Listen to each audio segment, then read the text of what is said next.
Welcome to the Independent Sage Friday briefing on a very stormy Friday. Around this time 2 years ago, the coronavirus crisis was emerging into public consciousness here in Britain.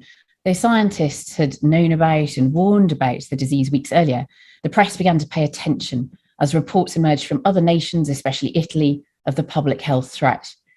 Though COVID cases had been reported in this country in January, it took until the 23rd of March for our government to act when they finally imposed a full national lockdown. Several weeks later, it would emerge that Boris Johnson had missed 5 COBRA meetings at the start of 2020 to discuss the severity of the pandemic, and questions began to be asked about whether our government had prepared adequately and would be fit, indeed, to lead us out of the pandemic. The coronavirus pandemic has been one of the greatest global crises in modern history, and arguably nobody could have been fully prepared. But what could we have done better? The government's own ministers admit that mistakes were made, but were those mistakes in some way inevitable, or could they have been avoided? And what could we do differently to ensure that such mistakes don't happen again if we face another pandemic? The upcoming public inquiry into the handling of COVID-19 will seek to answer some of these questions. Independent Sage is going to run 6 sessions discussing the importance of this inquiry, and this is the first of these sessions. Since the start of the pandemic, Independent Sage has been the only group that has met regularly to engage with the public and to provide them with robust data and transparent, consistent advice. Indie Sage is a multidisciplinary group of volunteers with no vested interests, and it's provided the public service because everyone in Indie Sage believes that the official government guidance and communication during this time has been ineffective and at times, frankly, unscientific and unsafe. Indie Sage has produced more than 50 reports, it's given hundreds of media appearances, and it's met every Thursday to discuss the pandemic and then every Friday to share expertise and listen to public concerns. And public health has always been Independent Sage's #1 priority. Joining us today are special guests Hannah Brady, who's a campaigner for the COVID-19 Bereaved Families for Justice group, Elkin Abrahamson, who's director and head of major inquests and inquiries at Brady Jackson Cantor Solicitors, Dr. Tony Sullivan of Keep Our NHS Public, and Pete Weatherby QC, the senior counsel for the bereaved families. However, before we go to Christina for the numbers as usual, I do want to say something about the strikes taking place at many universities this week. Those strikes are about pension cuts and the casualisations of the workforce, amongst other issues. And we all want to express our support for striking colleagues and for the reasons indeed behind the strike. They're not just about pay and conditions, they're about the future of higher education and university research in this country. The pandemic has shown us all what a crucial role universities and independent scholars and scientists play in society. So, time for Christina and the figures. Christina, over to you. Thank you. Right, so it's going to be very short today to allow plenty of time for talking about the inquiry with our guests. So I'm just going to go very quickly over a couple of things about vaccination, prevalence, variants, and then hospitalizations and deaths. So just on vaccination, basically our vaccination program is kind of ground to a standstill at the moment. JCVI this week announced that they are going to recommend opening up the vaccination program to 5 to 11-year-olds, but in a non-urgent way. And I just want to highlight that for 12 to 15-year-olds in England, there's a really large deprivation gap in the proportion of children who had at least 1 dose. So it's a 30-point percentage difference. And I really kind of think we have to think about how do we not repeat this with 5 to 11-year-olds. I kind of spoke last week about the dashboard numbers becoming increasingly kind of unreliable. So I'm just going to concentrate on the Office of National Statistics infection survey, which is weekly, but doesn't rely on people choosing to get tested. And it's kind of a random sample of the population. It is a little bit lagged. So this goes up to the 12th of February. So it's about a week old. And this is by nation. And you can see that England is falling, which is good. Wales is falling, also good. And they say that the trends in Northern Ireland and Scotland are uncertain. So kind of the two nations to watch over the coming weeks. But infection rates in general are still extremely high at between 3.5% and 5% for all nations. And Northern Ireland is still at 8% of the population currently having COVID, which is, it's just incredibly high rates.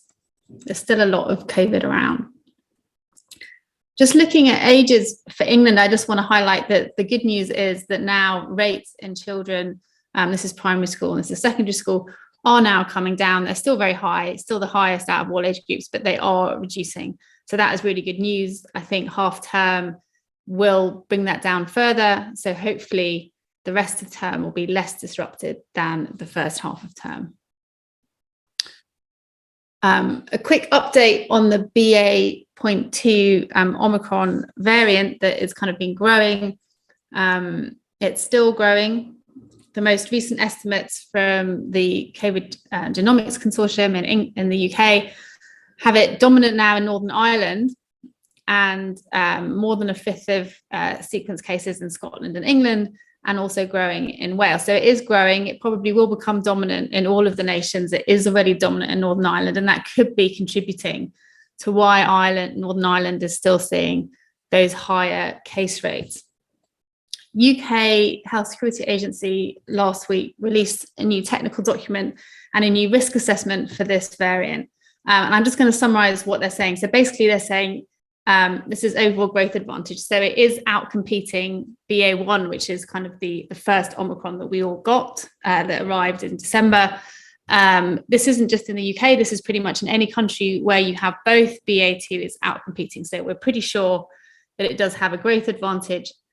And it seems likely that this is because it is more transmissible than BA.1. And when they say shorter serial interval, what that means is that basically the time between you getting infected and someone you infect showing symptoms is shorter, and that speeds everything up, so it makes it accelerate faster. They've actually upgraded this, so there is evidence that so although they're both called Omicron, they're actually quite different. And BA.2 has lots of different mutations to BA.1. There is signs that it's actually a little bit more immune evasive than BA.1. But it looks as if from our data, there's no difference so far in vaccine effectiveness, which is good news. And so far, there's no real indication that people who had BA.1 Omicron in December are getting reinfected with BA.2. But given we use a 90-day interval, it's kind of quite early to say that. But so far, it looks as if there's not going to be a huge number of reinfections. And that's kind of borne out by South Africa, which is now BA.2 dominant, but isn't seeing a new surge. And there's no real data on severity, but there's no reason, I think, to assume that it's more severe. And just finally, hospitals and deaths. This is the number of people in hospital with COVID per million people.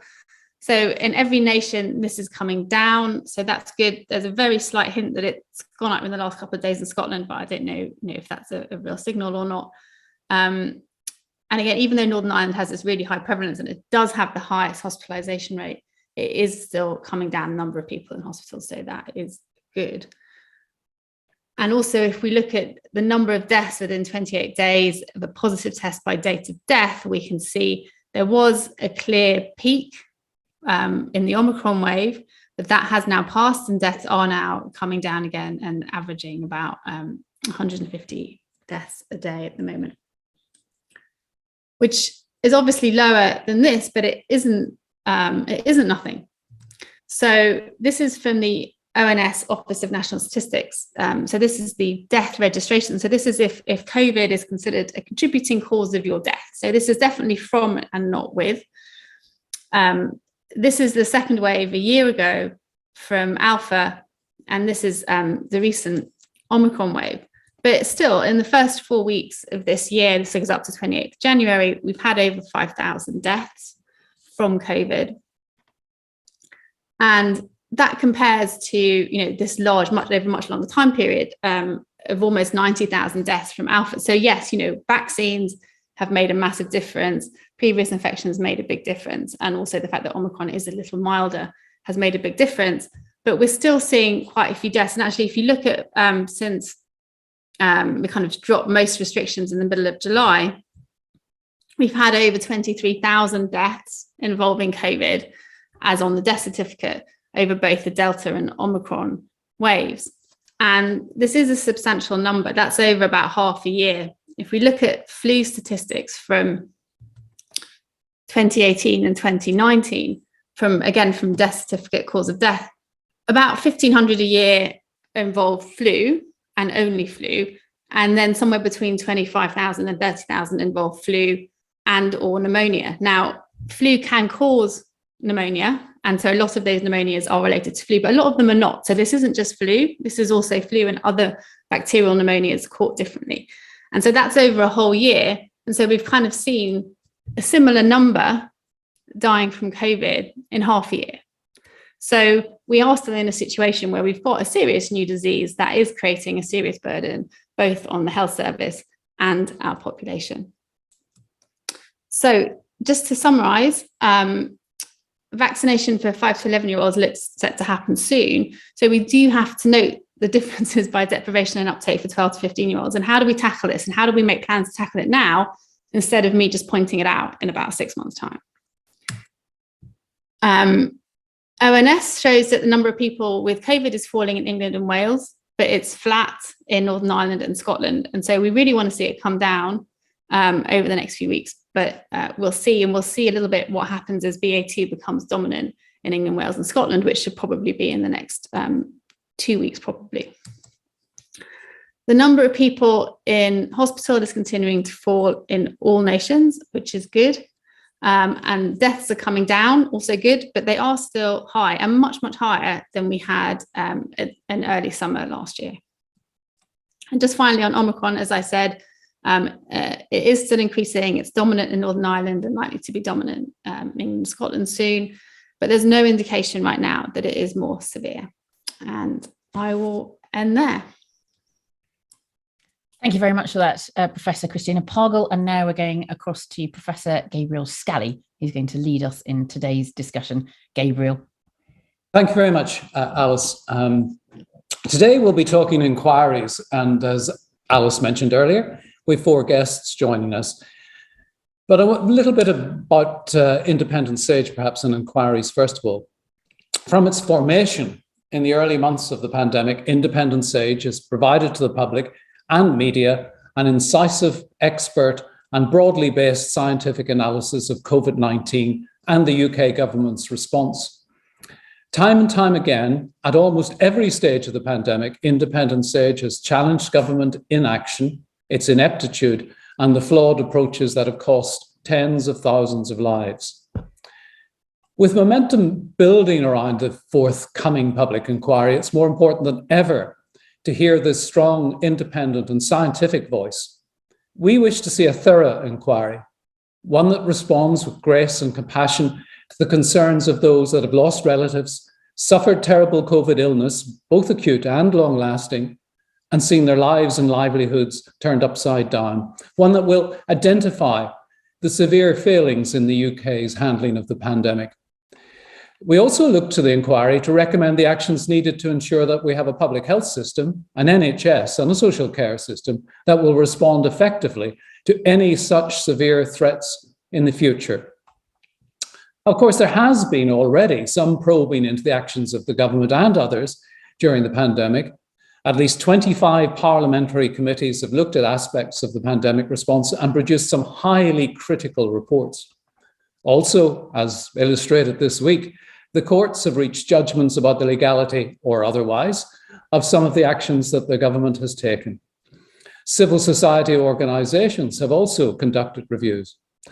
The organisation Keep the NHS Public established the People's COVID Inquiry, chaired by the human rights lawyer Michael Mansfield QC, and several members of the Indie Sage membership contributed to its evidential sessions. And today we're very pleased to have with us here the co-chair of Keep the NHS Public, Dr. Tony O'Sullivan, a paediatrician, who's going to talk to us about the inquiry and some of the things that it has raised. Thank you very much. Over to you, Tony. Thank you very much, Gabriel. I'm going to share the screen, hoping that that works well.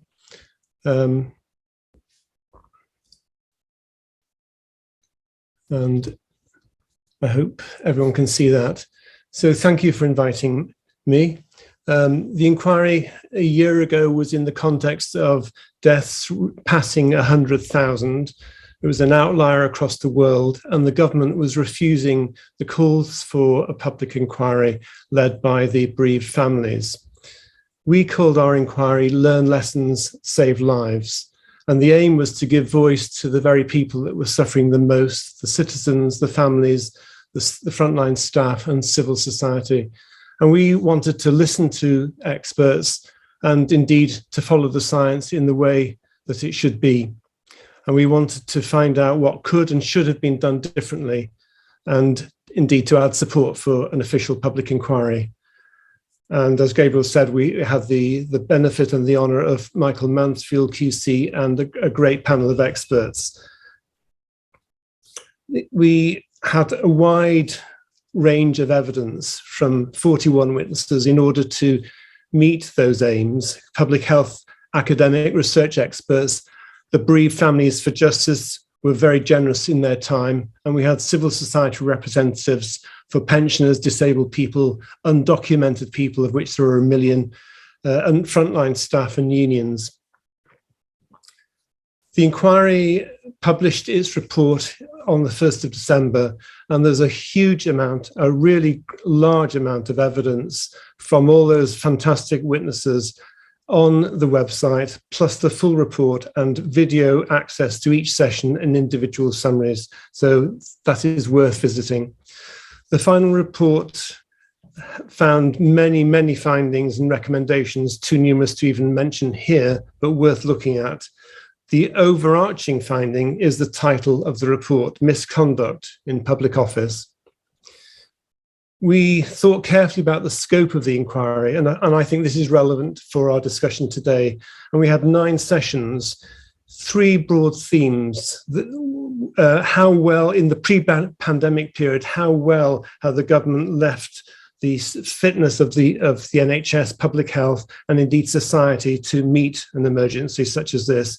How did the government respond, and what public health strategy was adopted? The second section was about the impact of the pandemic on the people, and I think that includes many subgroups, including disabled people, women, and also frontline staff, and the impact of inequalities and discrimination on the outcomes in the pandemic. The third area was lessons to learn on governance, and to look at some of the wrongdoings that was there. There was real profiteering from the people's health because of government policy, and there are real governance issues to focus. In the pre-pandemic period, there were 2 things that struck us. Austerity had caused a rise in poverty and rising inequality, and that put disabled people and other key groups at heightened risk of illness and death. And the depleted state of the NHS and indeed other public services and local authorities led to an increase in avoidable deaths from COVID-19, but also the ongoing wave of avoidable non-COVID related deaths because the NHS is under such pressure. We had fantastic witnesses, and some of the evidence today is quoting them. So Professor Marmot said, "We lost a decade with regard to health equity with regressive cuts. The more deprived the area, the greater the reduction in spending." And a decade of funding stripped from the public services, local government and the NHS placed an impossible burden on the NHS.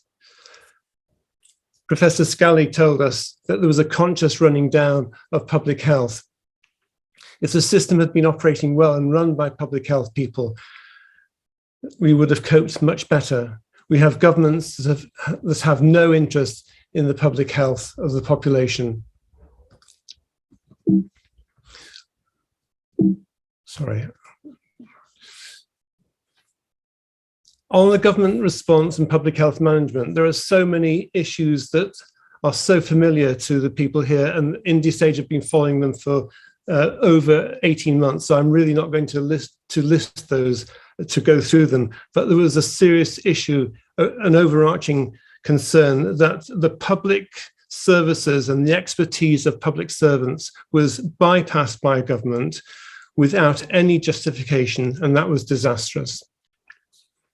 The impact on the population and frontline staff was given testimony by many people, but Lobby Akinola was the first from the bereaved families, and he said that his father, who might have had a lung infection, was prescribed antibiotics, but he died at home shortly after receiving them without ever seeing a doctor. So there was a breakdown of usual NHS care.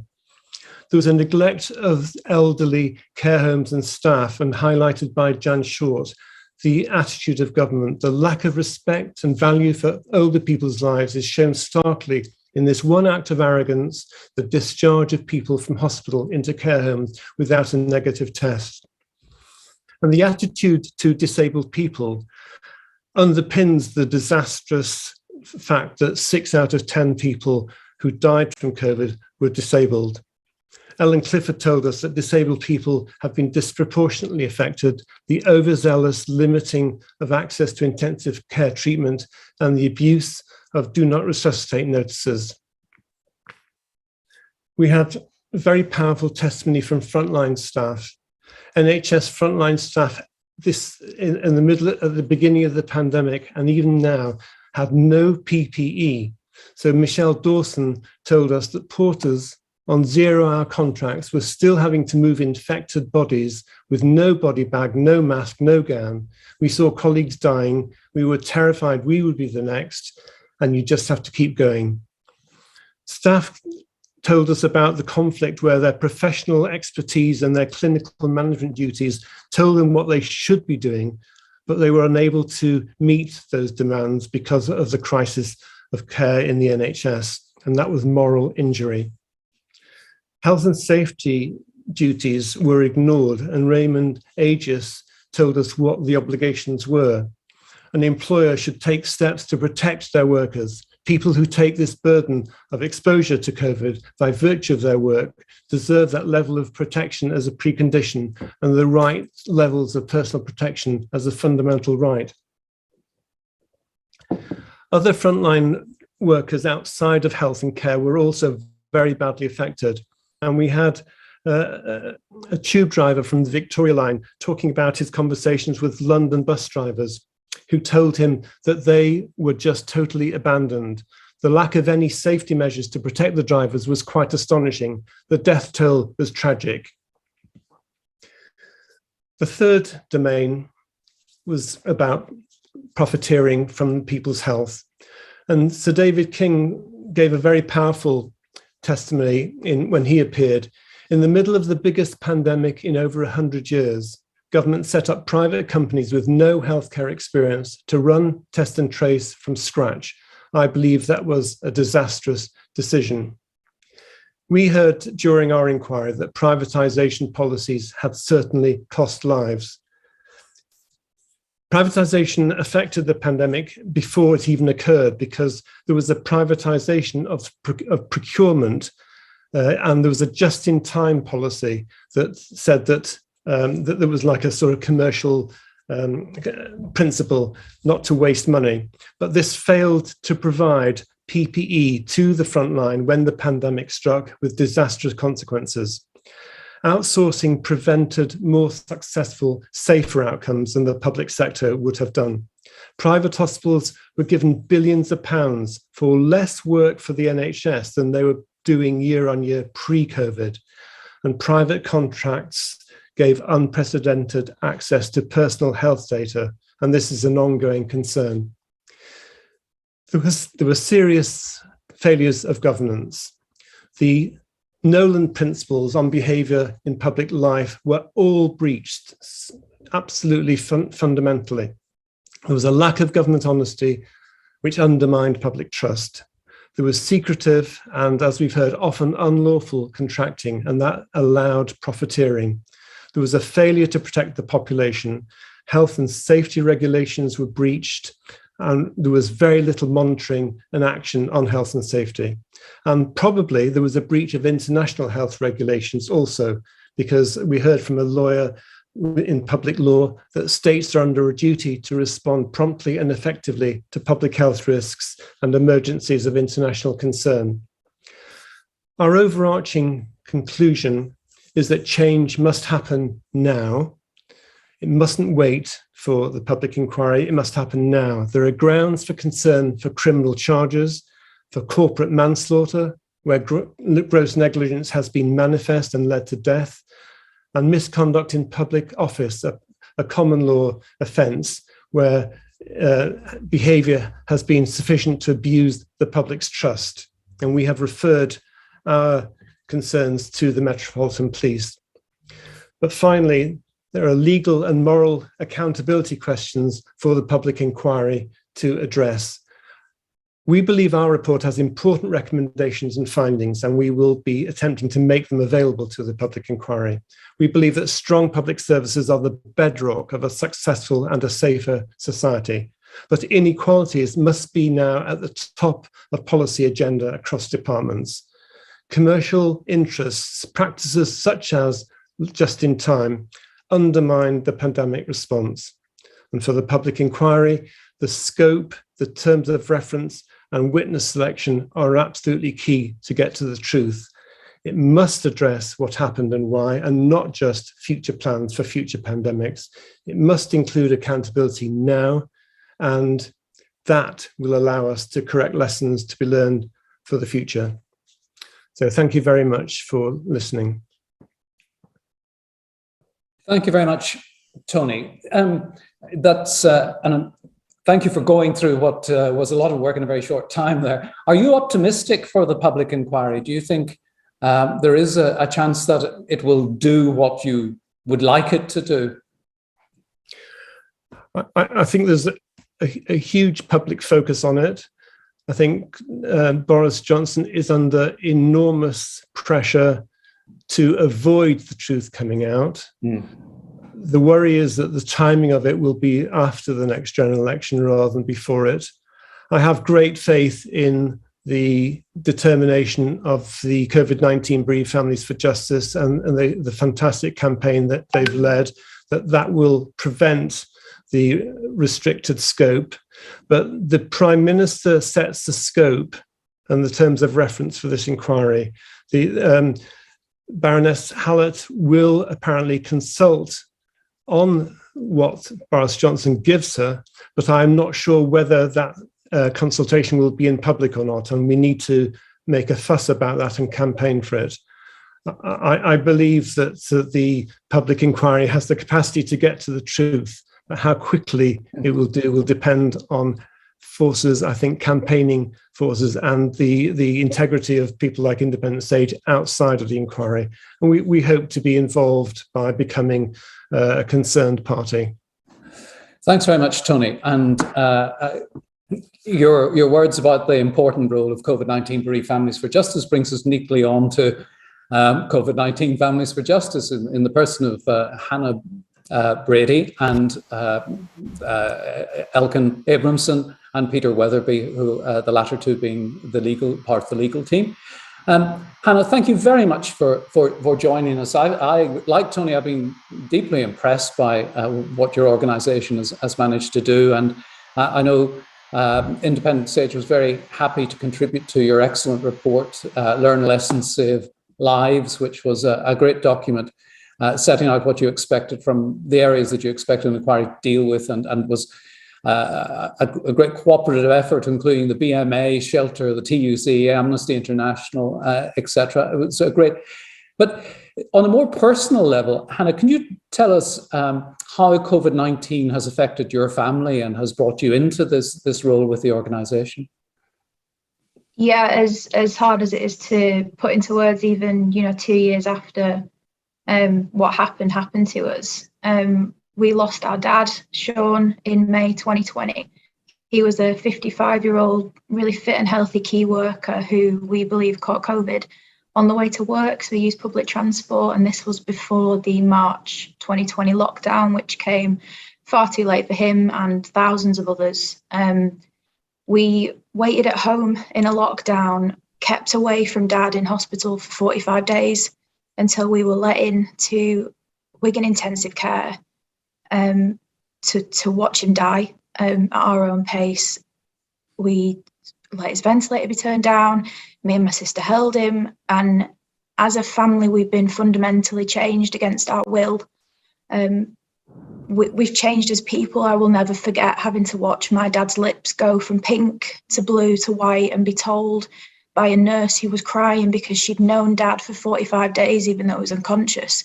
Your dad's actually gone, but you can't tell because the ventilator is still pushing his chest up and down, but he's now a dead body. And that body was wrapped up in a hazardous waste bag. And that is how he was buried. There was no chapel of rest. We couldn't see him. We couldn't dress him. He was buried in a plastic bag in a coffin in the ground. And that is the impact that COVID-19 had on my family. And myself and now around 6,000 other families have banded together in the midst of a lockdown at the worst time in our lives and said that nobody at that point was fighting for real change ahead of the coming second wave in winter 2020. So we did it ourselves. We've grown from a handful of really recently bereaved people to this organisation that employs incredible staff, produces reports like the one that Independent Sage helped us on. And really the hole that has been left in my life that was left when Dad was taken from me by COVID has been filled with this immense desire to hold to account the people that mismanaged and mishandled this pandemic, in the hope that the next time that the UK faces something like this, we are better prepared. We have the inquiry to look back on and say, no, you cannot make these sorts of decisions again based on popularity and politics. You have to put people's lives first.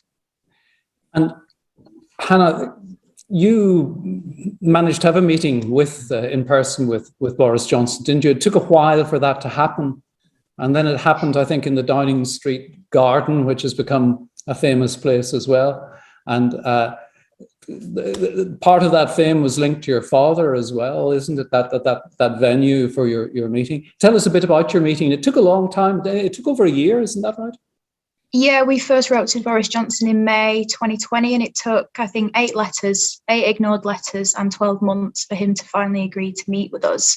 There were 5. You didn't get any replies at all to your letters? We got very, very limited replies at first from quite low-level staff who just completely dismissed us, which was absolutely disgusting. But eventually we got the reply to say, come to Downing Street, we'll do it in the garden where you feel more comfortable.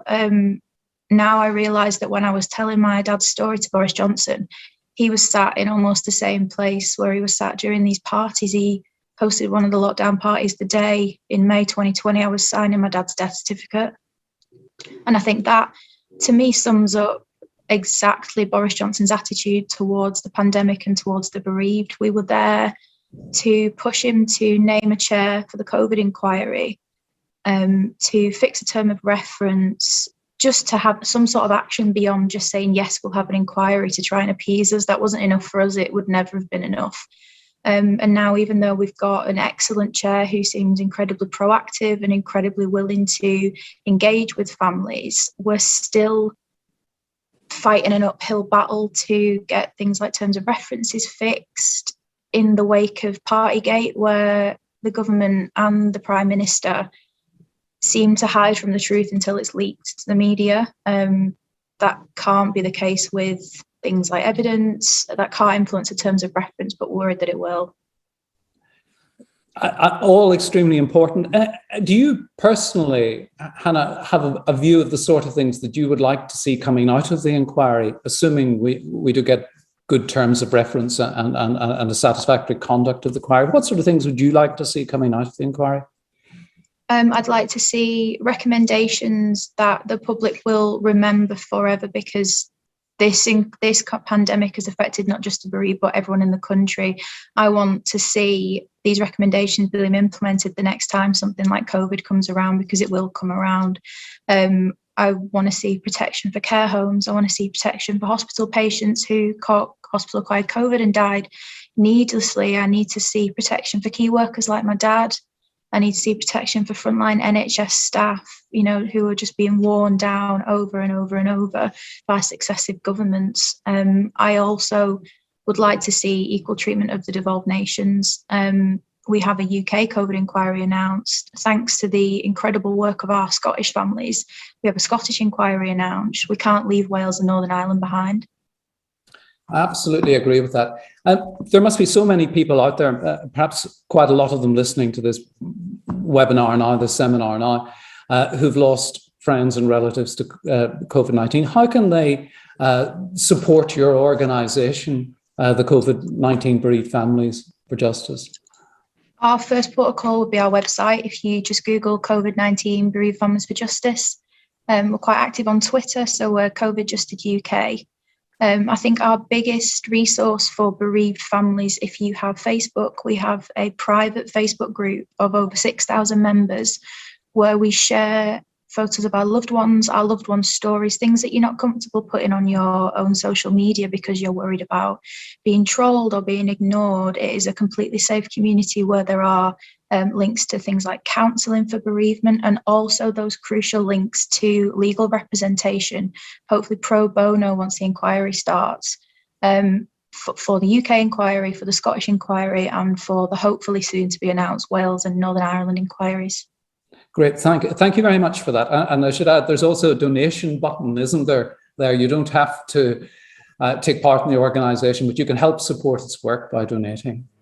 Yeah, we have a crowdfunder for our normal campaign and also one to support the National COVID Memorial Wall, which is in London. So we've drawn a heart, one heart on the wall for everyone who died with COVID on their death certificate. You can donate to upkeep the wall, but you can also get in touch with us if you'd like your loved one's name to go on the wall, and we're hoping that that will be permanently protected. Great, thank you very much. And do stay with us, Hannah. I want to turn and talk now to your legal team, Elkin Abramson. And Elkin, you're with the law firm Brady, Jackson, Cantor, and you have a long track record in representing people who've been involved in some of these terrible mass incidents that have affected us. So like Hillsborough, for example, I think you're best known in association with that. And Peter Weatherby QC, again, this time a barrister, but with tremendous expertise in inquiries.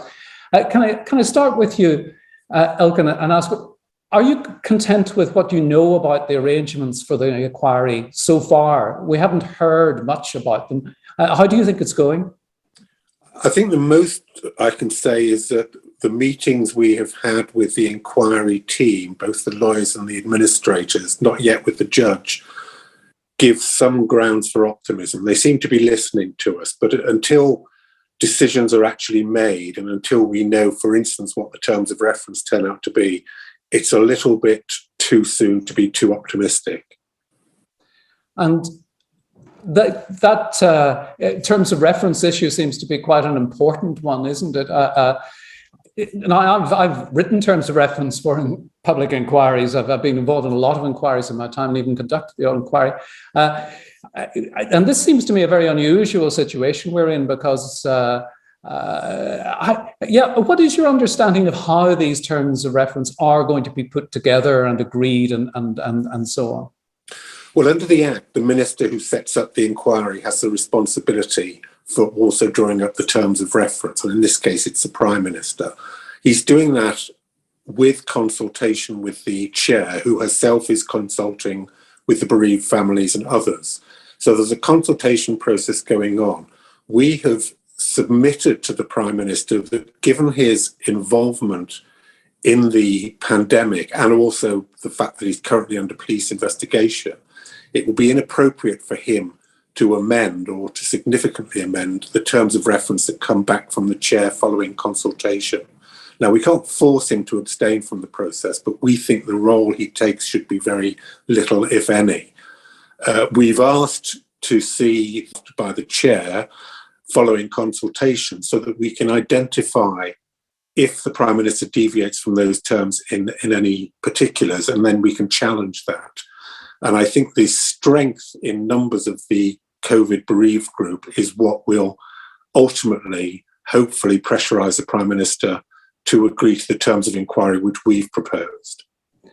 Pete, do you want to pick up on the terms of reference, because you've plenty of experience of this as well? Yeah, I mean, public inquiries cover a very, very large number of different topics. I mean, just picking one almost at random, there's the Edinburgh tram inquiry.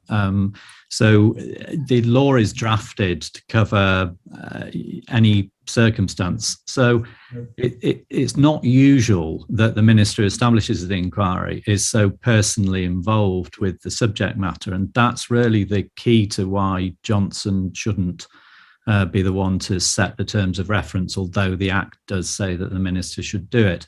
So what should happen is he should say that he will follow what the chair determines after proper and full consultation. Can I just say that, you know, the Bereaved Families for Justice, after consultation with us, something like a year ago, sent the government draft terms of reference, and then more recently, after further consultation, those have been tweaked and they've had an amended version. So nobody can say that they're going to be taken by surprise by what the campaign and the bereaved have done. My experience, and I'm sure Elkin's experience with groups like Hillsborough and Grenfell, is that the strength of the families and their campaign really makes a massive difference. And that's why having such a sophisticated and successful campaign here gives this public inquiry a real chance. Yeah. And of course, they will pick up from the inquiries and the work that Independent Sage has done and the People's Inquiry has already done, and we'll try and take that forward through the terms of reference. Yeah. I should add at this point that Independent Sage produced a document, and it's on our website, about the areas that we believe that the inquiry should cover, and anyone who wants to have a look at that, it does really correspond to the areas of Independent Sage's interest and the areas in which we've produced so many reports and so much advice over the last couple of years. But I haven't seen very much coming from other organizations. I saw something from the King's Fund, I think something from the Health Foundation. But how do you characterize the involvement, the external involvement in the terms of reference so far? Has there been much? The chair has indicated that there will be a public consultation. I'm not sure it's actually been launched yet. Elkin, you may know more than I do about that. But if it isn't, it's imminent. And therefore, it's absolutely vital that Independent Sage and any other interested stakeholder, for want of a better description, should contribute to that, because none of us have a monopoly on what needs to be gone into here. And the terms of reference are hugely important because they set the scope. If it was left to Johnson, then of course it would be a very narrow scope. But on the other hand, I think all of us want to keep this inquiry within certain boundaries, because we're well aware of other public inquiries that have literally gone on for a decade. Yes. I don't think any of us, certainly the families, don't want that. So there is some kind of balance to be had. Indeed, I think the scope of the inquiry is massive. I mean, I agree about them not going on. I was very much involved in a public inquiry in Northern Ireland into deaths from hyponatremia, which went on for 14 years. Yeah. Incredibly difficult.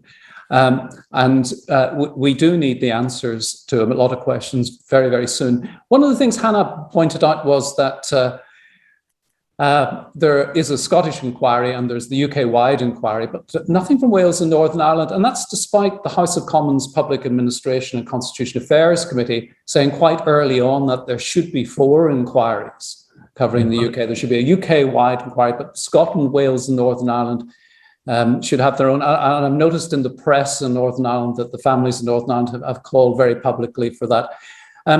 Why do you think there is this reluctance in Wales and Northern Ireland to have an inquiry?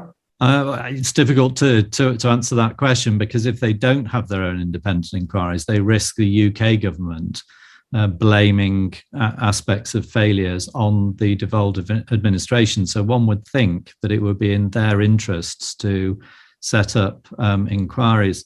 The families have been clear right from the outset that they wanted to have devolved administration inquiries as well as a UK inquiry, and that's what, so far as they're concerned, they will continue to push for. But it would seem to be in everybody's interests that that there is a UK inquiry for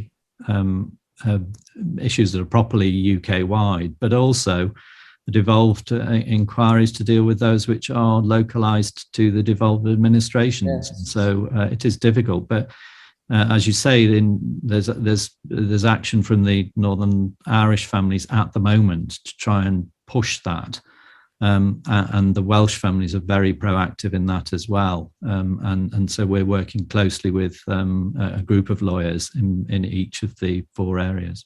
Yes, it does seem strange that there is this resistance, given, for example, that the 4 chief medical officers and the 4 scientific advisors, we were repeatedly told, work so closely together and reach joint decisions. It would seem very peculiar if Northern Ireland and Wales weren't part of this process. Mm-hmm. Thank you very much, Elkin and Peter. I think Alice, I think I should hand back to you, and we can move to questions. So thank you very much to our four guests today. I think that's been very interesting and very helpful indeed. Thanks. Alice, over to you. Yes, thank you very much, Gabriel, and thank you, Tony, Hannah, Elkin, and Pete. Really, really fascinating, and Hannah, incredibly moving. And it's amazing to see that you've taken that grief and that anger and translated it into something so positive, I feel. Let's have some questions from the press and public then. I think the first person I'd like to invite to ask us a question is Nigel Nelson of the Sunday People. Nigel. Thanks, Alice. A very moving presentation, that. It's a slightly different question, though, that having just come out of COVID and been triple jabbed, I wonder what the view of the panel is to having a second booster jab, and if it's a good idea, when should that start?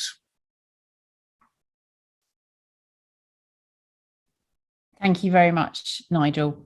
Who would like to start with that question? I might pick on somebody. Steve Griffin. Thanks, Nigel. I mean, that really is the $64 million question, isn't it? I think you'd have to balance 2 things. One is the logistics of delivering another booster program and who that would be delivered to. You'd also want to look at ideally improving the type of vaccines that we might want to use one day to make it more relevant to strains that are circulating. We've been quite fortunate with the Wuhan strain in that it seems to give us protection against sort of both evolutionary branches of the virus, which involve Omicron on one end and Alpha and Delta on the other. But really, I just think logistics-wise, it's going to be difficult to do that more than once a year for most of the population. And I would say that as well, we need to look at prevalence. And that's why I'm really concerned about testing being potentially canned, because we need to understand the nature of the infection, because that presents the exposure to our immunity, which, if it is waning, then gives us the problem and gives us the need to do a booster campaign, as we saw just before Christmas. So there's a lot of dynamics going on there. Until we have predictable levels of virus infection, which you may want to term endemic, which we certainly don't have at the moment, which we talked about a few weeks ago, it's going to be really hard to predict, because we won't enter any kind of seasonal pattern of infection until we get that kind of reproducible level of infection across the year. So it's a really tough one. And I think it's going to be down to many different studies that are looking at long-term immunity to decide exactly how that comes about. Thanks very much, Steve. Does anybody else have a comment to add there, or we'll move on to another question, try to fit a few in before we have to close today's Friday briefing. Okay, thank you very much, Nigel, for that question.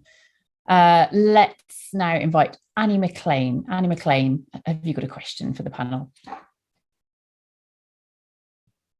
Hi, Alice. My question actually follows on from what Steve Griffin's been saying. It's rumoured that lateral flow tests are going to no longer be available. So I just wonder, how will we know if we have COVID or if we don't have COVID Does it matter? And do you have anything else to say about it? Thanks. Thank you very much. Yeah. So it looks like lateral flow testing is going to be wound down. How do we feel about that? Zubaida, first of all, Dr. Zubaida Hack. I think, Annie, there's absolutely no question that this is going to have a huge inequality impact, because the people that will know that they have COVID will be the better off, will be those who are in sort of very high level professional jobs, will be the ones in better off jobs, secure jobs, higher paid jobs. Those will be the ones who know that have COVID. And those people who are in the most insecure jobs, who are in low paid work, who are in overcrowded housing, have more risk factors, who are vulnerable in all sorts of other ways, they will be the least able to protect themselves. And I think that's incredibly concerning, because what we have here now, and what the Prime Minister is creating, is a two-tier society where the better off will be able to look after themselves and the least well off will not. Thank you very much. I wondered, Danny, could you speak to this as well? The idea of getting rid of lateral flow testing, Professor Danny Ortman. Yeah, I think as many in Independent Sage have said before, we really, one thing where we've had a very good track record is in our real-time testing data collection. And that's the only trick we've had up our sleeve for keeping on top of this, for knowing which variants are coming around the curve and knowing where we're headed. Once people start dying, it's too late. If we dismantle it, as we've said, it becomes very unequal and very hard to recreate. And we're really flying blind. And as events in the last few months have shown in Denmark, Hong Kong, Northern Ireland, we're not out of this yet. And, we need our eye on the ball and see what's coming. Thanks very much, Danny. I mean, what do we think is the reasoning behind this? Because it seems like such an odd decision. Do we have any idea? Steve? Well, you hear things about the Treasury applying pressure. I'm not sure what the underlying reasons are. I think it's more to do with continuing the idea that the pandemic is finished. And I think that one thing that will really go to waste here is this sense of altruism that actually testing yourself gives, because if you're going into that high risk environment, if you're going to go and visit someone who is clinically vulnerable, or anything like that, going to care homes, going to hospital, and there was talk of dropping PPE in hospital the other day. I mean, this is crazy, right? We are not going to be able to do people the courtesy of keeping away from them if we have this dangerous virus infection. And I think that's one thing that will be really crippling for, as well as what Zubaida said about inequalities, people who are still clinically likely to suffer very badly from this infection. And we do have antivirals and we do have monoclonal antibodies. But again, if you get rid of testing, how do you identify people that need those treatments? I think this is a major mistake. Thanks very much, Steve. Just thinking personally, I'm planning on seeing my immunocompromised uncle next week, and I wouldn't go and see him without testing to begin with. Yeah. Martin, I think you wanted to respond to this as well, Professor Martin McKee. Yeah, I think you've summarized it very well, Alice, because I think we need to see testing as liberating, not a restriction. It's like so many things are actually protections for people rather than restrictions, because by having access to free tests, then you are liberated to visit people that you might otherwise not go to see. And the danger is that by removing this, we're going to add to all of the problems that, in fact, some of those who are wanting the epidemic to be gone away, the problems that they keep drawing attention to are only going to be exacerbated. I think, Elkin, you wanted to comment as well. Yeah, you asked Alice what the reasoning was. And I think if the logic that you apply is the Johnsonian logic, if you like, of let the bodies pile high, we want commerce to continue at any cost. We don't mind how many people are infected. We want them to go into work even if they're infected. Then it's not in your interest to have an effective system of testing and tracing. So I think that might be the logic behind the decisions. It's a weak logic, it's very poor logic, but I think that might be it. Yes, thank you. And I think, again, it's another one of these decisions which really suffers from a lack of transparency around the reason for it. Hannah, you wanted to comment as well. Just to reiterate that, it will create a two-tiered system, not just in terms of economics. People are currently deciding whether to heat or eat. Now I have to test. I have to choose as an unpaid trainee teacher going into school every day. Do I heat my home, or do I test for COVID-19 if I have to start paying? So not only do we have that two-tiered system, but we start to have a two-tiered system that we already saw in COVID between those that are clinically vulnerable, disabled, and those who have underlying health conditions, and those people that think they're fit and healthy. We're sacrificing, our elderly, people who are disabled, people who are clinically vulnerable, to the altar of this dream that COVID-19 is over, that Boris Johnson and his government have beaten this mythical beast. It's absolutely not over. And my family, not only dad, we lost 3 other members of our family. My nan was in a care home, and people were sent from her hospital without tests to infect pretty much everybody on her floor that all had dementia, and about 3/4 of them died. And it just seemed to be an acceptable number of deaths because they were seen as no longer having a value to society. So if we're ending this free testing, we're creating this massive two-tiered system economically and health-wise as well, that I feel ashamed to be part of. And I can't quite comprehend how people are happy that testing is going. Thank you very much, Hannah. And thank you very much for that question, Annie. Let's have another question now from Scott Dougal. Scott.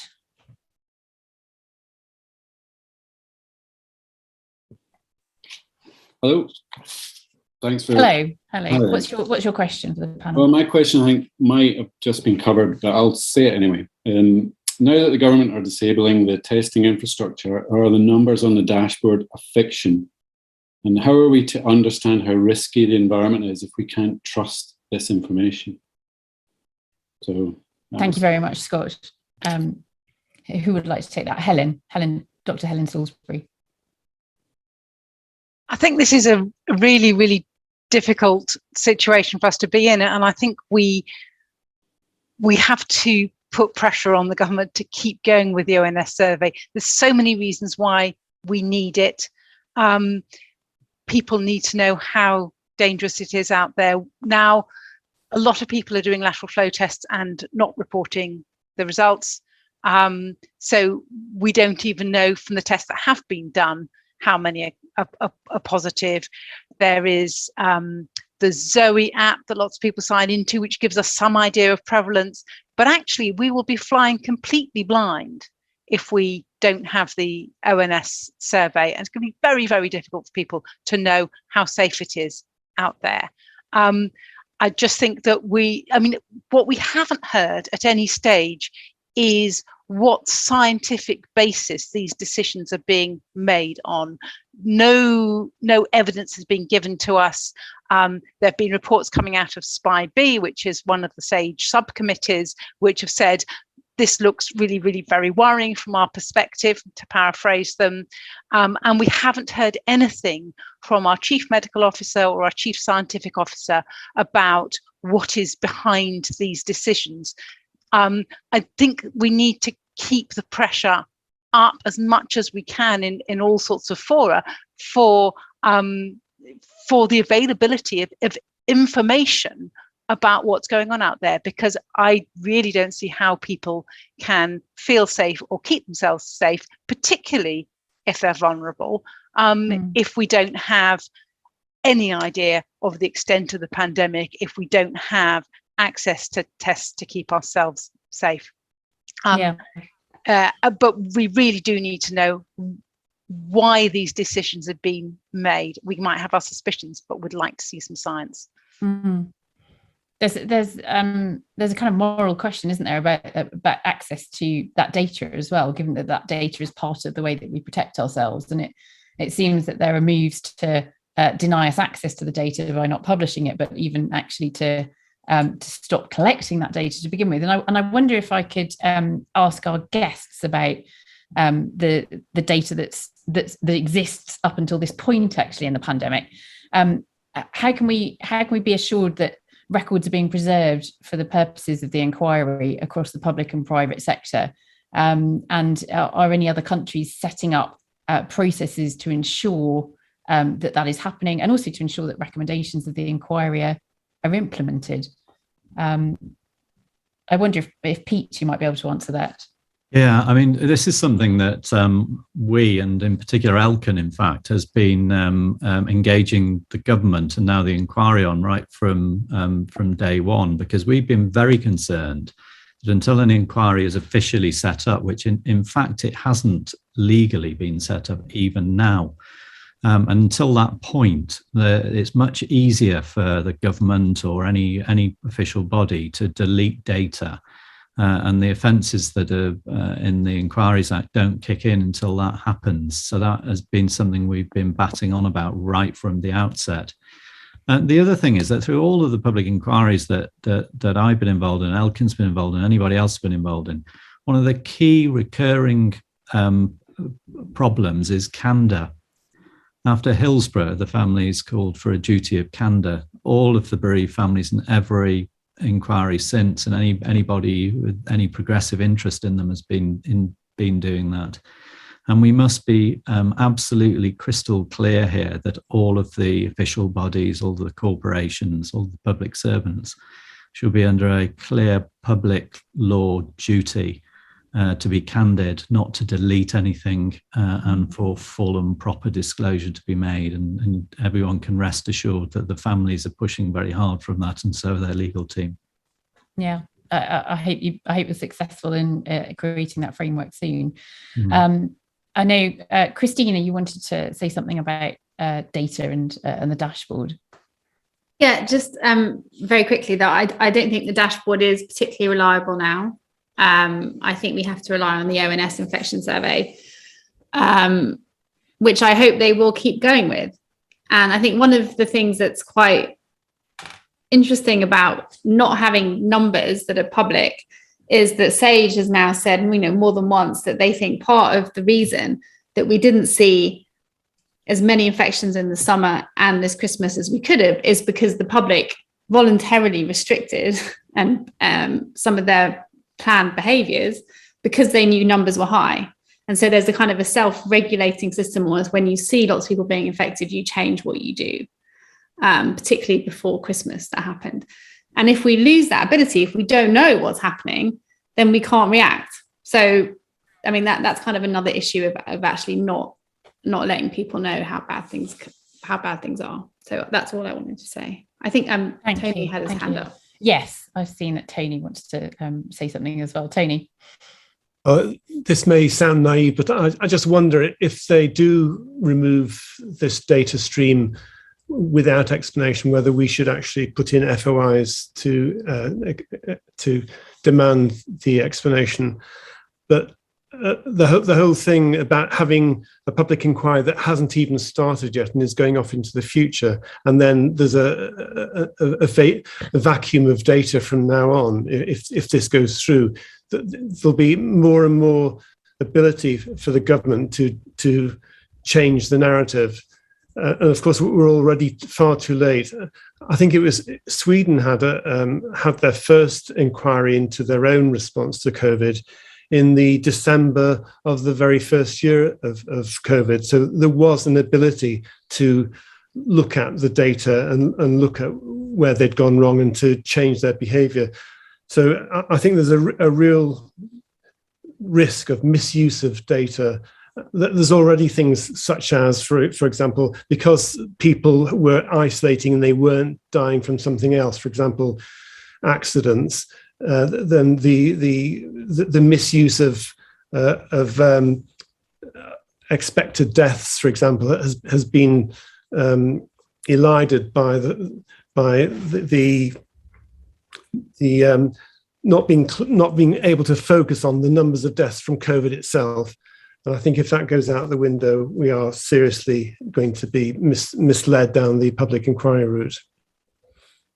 Thank you very much, Tony. I mean, so many important points there, but particularly that an inquiry is not just about accountability and a feeling of closure, but it's also about learning. And actually, we're in a way wasting valuable time here, because we could be learning and then applying what we've learned to the situation right now, because we're not out of the woods yet.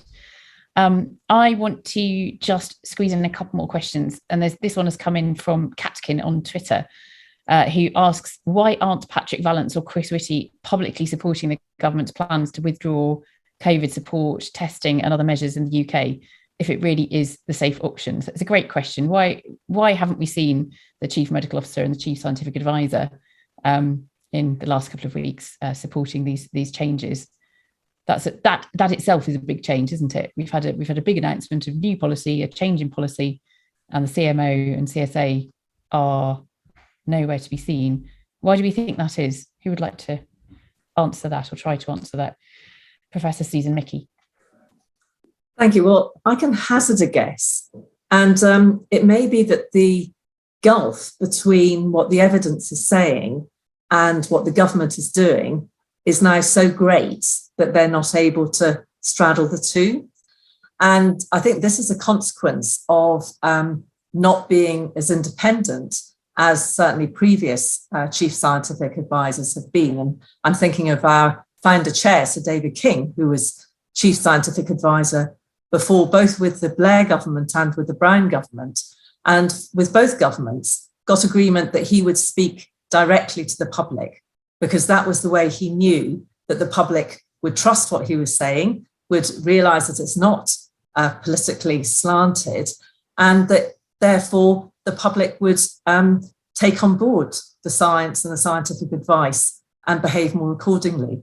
So I think one of the lessons we've learned is that our scientific advisors must be truly independent, both so that not only the public, but also fellow scientists can really trust the scientific advice, and so that they can do the role, play the role that they should be playing. Thank you, Susan. Let's squeeze in one last question, which is from Carolyn Brain. Carolyn Brain. Hello, can you hear me? Yes, we can. Go ahead. Okay, thank you. Right. Do people have any protection within the law regarding the government stripping away all restrictions and stopping testing to allow people with COVID to mix freely, given the grave risk to those who are clinically vulnerable, the fact that the population's immunity will be waning, the scourge of long COVID, and the government's lack of action regarding the importance of good ventilation? Thank you. And yes, what's happened to the concept of the duty of care? Thank you, Carolyn. This is quite a legal question. So, Pete, could I ask you to start with this one? Yeah, I mean, it's that. How long have you got, really? The short answer is no, that the government sets the policy on things like this. Now, in theory, there are public law challenges to the High Court, and there are civil claims if something goes wrong. But I'm afraid this is more within the democratic arena than it is in the legal arena, because they set the policy. Elkin, I wondered if you had anything to add. I mean, there is in theory under Article 2 of the European Convention a right to life, and it follows that the government shouldn't take arbitrary steps which interfere with that right. But by the time you actually successfully, if you were successful, challenged government's decisions under Article 2, we'd be 3 to 5 years down the line, and it will be purely academic. And I think that's one of the problems with the legal process at the moment. Thank you very much. Well, I think that's it for today. We're going to have to wrap it up there. And thank you very much to everybody. Thank you to all the scientists of Independent Sage. Thank you to our special guests today, Hannah and Elkin, Tony and Peter, for joining the discussion. And thank you for all your questions as usual. Keep those questions coming in. We'll be here at the same time next week. In the meantime, stay safe and keep well. Thank you. Bye, everyone. Thank you.